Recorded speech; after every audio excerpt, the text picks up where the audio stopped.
So when you get your bags from our warehouse, they're going to come with a little hardware pack. And what's in the hardware pack is 8 of these aluminum pucks. These are our pucks which are designed to accommodate a whole variety of different pannier racks. And then you're going to get 8 of these washers. These are our new elongated washers. And then you should get 16 or 17 of these screws. We try to always throw an extra one in there. And then a little instruction sheet here that shows how they're meant to be attached to the bike. And specifically comes with a little thing here that says that the brackets should be hand tightened only. I'll walk through the mounting process here in a minute, but it's really important that if you do use a driver, use it only to get the screws in there, but not to actually tighten them. Once you've tightened the screws in, just grab a little hand screwdriver and snug them up, turn it maybe a quarter or half turn more, and then that should be good enough. So I'll walk through that in a minute when we do the mounting process. So when you get your panniers, they're going to come with the wedge already inside the back of the pannier. So to remove it, just open up the buckle, slide it out, set the pannier aside, and then this is what you need to actually get it mounted up on the bike. To mount the wedge onto the rack, first put a washer into the machine slot on the wedge, put one of your bolts through it, put that up to the rack with a puck, and just hand thread it into the puck. And then add the second screw as well.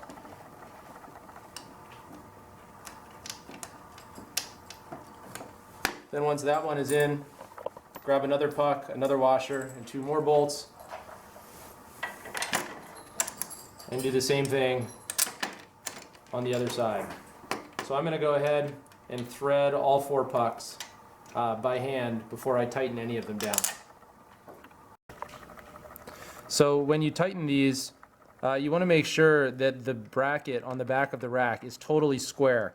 You don't want it to be on a slant like that, where one side is sticking out further than the other. You want to make sure both screws are at about the same length, and the bracket is totally square against the rack. And I'm going to go ahead and, again, keeping an eye on the brackets to make sure that they're totally square, I'm going to go ahead and tighten these screws up until they're snug. That one's snug, and that one's snug. And then I'm going to go about another half turn, just like that. And that's it. You don't need to over tighten the screws. If you do, you're going to have a situation where you're squeezing, the screws can exert a tremendous amount of torque, and you don't want to squeeze the HDPE between the steel rack, the aluminum puck, and the steel washer on the front. You just need it snug. If you're concerned about them jiggling loose, I've never personally had that problem, but some people like to add Loctite to the bolts, and that's fine as well. So now the wedge is attached to the rack really firmly. As you can see, that thing is not going anywhere, and that's with me only doing it a quarter to a half turn on each screw past the snug point. And so I really did not ratchet down on these screws all that much at all, and the wedge is totally firmly on the bike. You can see that we provided a lot of adjustability in the construction and design of the wedge here, so that it can accommodate a large variety of different size pannier racks. So on this particular rack, this is a Hepco Becker rack. This is almost the same dimensions as a Touratech rack. The Touratech and Hepco Becker are 2 of the largest rack hoops. So this is the approximate spread between the vertical bars, but the wedge can easily accommodate a whole variety of different size racks depending on what kind of rack you have. For example, this is a Wolfman rack, and you can see how much smaller the hoop is and how that's easily accommodated by the wedge.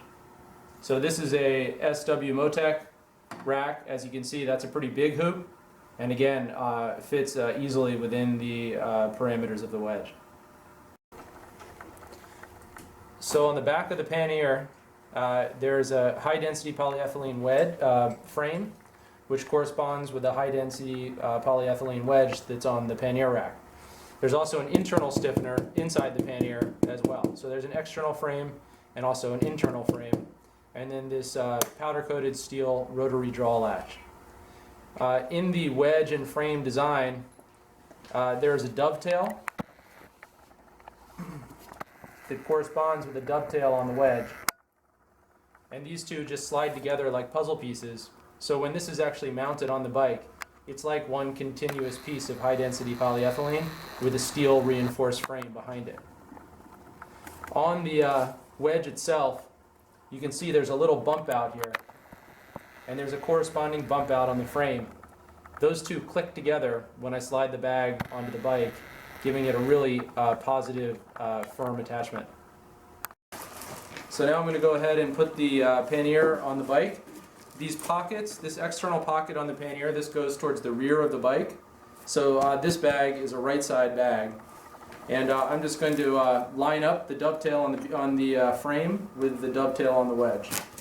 So I put them on like this and slide it down. And then once it's in place, I turn and attach the rotary draw latch, which kind of sucks the bag down into position, flick it closed. So here's how it attaches to the bike. Slides down like that, and then the draw latch closes, and the two lips sort of overlap each other. I turn this the dial on the latch here, and just flick it closed. So again, once this whole system is assembled, slid into place with the latch clip closed, it's an extremely tough system. You can see how it really shakes the whole bike, so you don't have to worry about having your bags flopping around all over the place while you're riding off-road.